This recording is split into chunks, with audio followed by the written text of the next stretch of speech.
दोस्तों, मानव होने की पहचान ही है, इंसान होने की पहचान ही है कि गलती होना, गलती करना।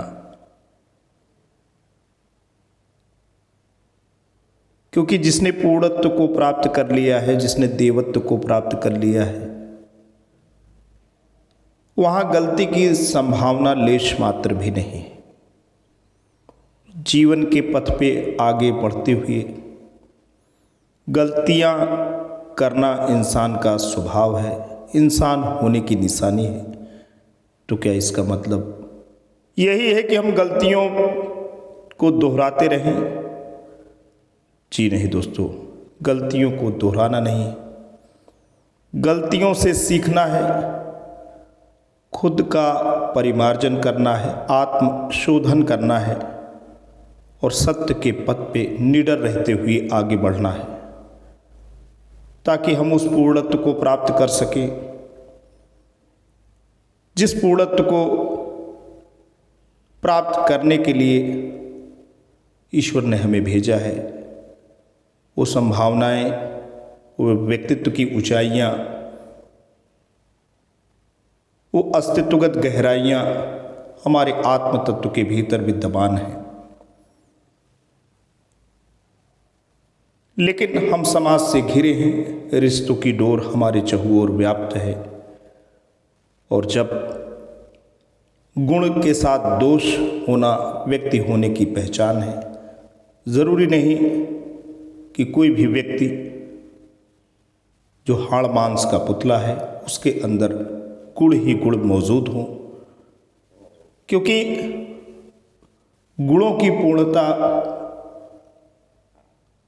और किसी भी प्रकार का दोष होना ना होना ये दर्शाता है कि हम देवत्व की ऊंचाइयों को प्राप्त कर चुके हैं। एक बड़ी मोहक किंतु प्रेरणादायक कथा है। कथा दोस्तों एक बहुत बड़े भारत के सन्यासी के संदर्भ में है। जी हाँ दोस्तों, विश्व योगी और गुरु स्वामी विवेकानंद के जो गुरु परमहंस रहे, जिन्होंने विवेकानंद जैसे विश्व गुरु योगी, धर्म की पताका को फहराने वाले यति सन्यासी को तैयार किया। एक बार आश्रम में ही गुरु माँ शारदा के समक्ष ये कह रहे थे कि बड़ी भूख लगी है, भोजन की ज़रूरत है, जल्द भोजन बनाओ, जल्द भोजन करवाओ। गुरु माँ को उनका यह व्यवहार बड़ा ही अशोभनीय लगा, बड़ा ही शर्मनाक लगा, क्योंकि जो युवा सन्यासी थे वो इन बातों को सुन रहे थे। कैसा लगेगा जब सन्यास के मार्ग पे जिनके हाथों में नेतृत्व है वही भोजन के प्रति लालायित हों। तो उन्होंने अकेलेपन में उनसे इस प्रश्न का आशय पूछा। तो दोस्तों उनका उत्तर आप जान के आश्चर्यचकित होंगे। उनका उत्तर ही यही था कि केवल एक भोजन की वासना हमारे जीवन में शेष रह गई, और अगर भोजन की इस वासना को मैं छोड़ दूं तो उसी दिन मैं प्राण को त्याग दूंगा। तो दोस्तों संसार से जुड़े रहने के लिए कुछ न कुछ जो गुण है, जो विशेषता है, उसके साथ साथ जो कमियां हैं वो भी होना ज़रूरी तो नहीं कहेंगे, लेकिन कमियां होना हमारा संसार से जुड़े रहना है। और हम इन कमियों को दूर करते करते, इन भूलों पे अंकुश लगाते लगाते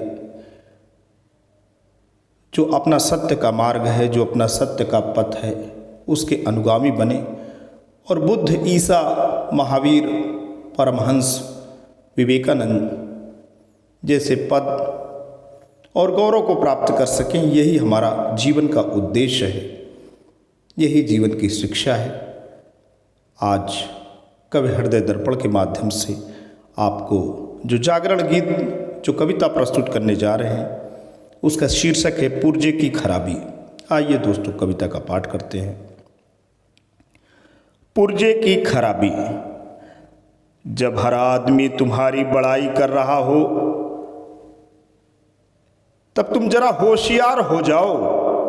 तुम्हारी मशीन का कोई न कोई पुर्जा ज़रूर खराब हो गया है। मशीन ठीक रहती है तब आदमी में सिफत के साथ ऐब भी होता है और ऐब पकड़ा जाता है।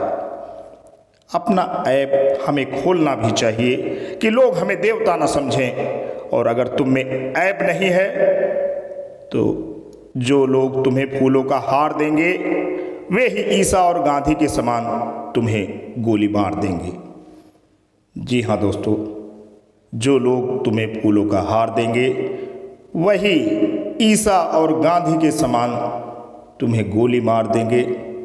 तो कभी भी कॉम्प्लेसेंट नहीं होना है, कभी भी सेल्फ सेटिस्फाइड नहीं होना है। जीवन का यह पथ है, उसमें गुण विशेषता के साथ ऐब की जो ये बात यहाँ पे हो रही वो सतर्कता की बात है। आस्तीन के सांप को पहचानने की ज़रूरत है।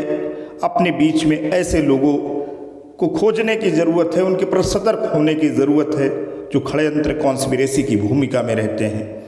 क्योंकि अस्तित्व की गहराइयाँ, व्यक्तित्व की ऊंचाइयाँ तभी आप प्राप्त कर सकेंगे जब आप सुरक्षित होंगे।